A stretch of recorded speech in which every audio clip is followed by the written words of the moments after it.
prize in A-TEP for 2 years in a row. This big iPad is the one for the first A-TEP, and the small one is for the second A-TEP. So let's get into the secrets for getting good grades for me. People generally think that I follow these boring tips that their teachers give them, but these tips don't really make sense to me. I'm especially never ever quiet when I study, and I keep talking to my brother. I actually teach him. So let's get into how I study, how I teach my brother.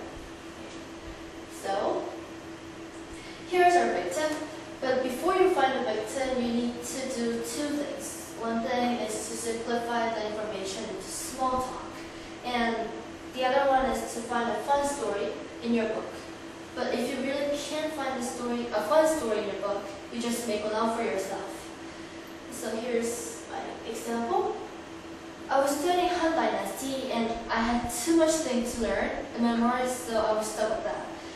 But then I remembered there was a story that my teacher once told me that covered almost all of the information that I needed to know. So I thought it would be fun to tell the story to him.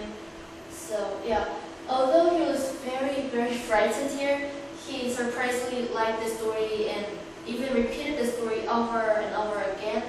So whenever I listened to the story from him, I could recall all the information about the Han Dynasty, and by that way I could get perfect score in history test, on the history test. So I think my first impression doesn't really show how I study, because I don't really follow these boring tips. But please don't get me wrong. I'm not saying you need to ignore all the things that the teachers say, because some of them are really helpful, but you need to find your own way.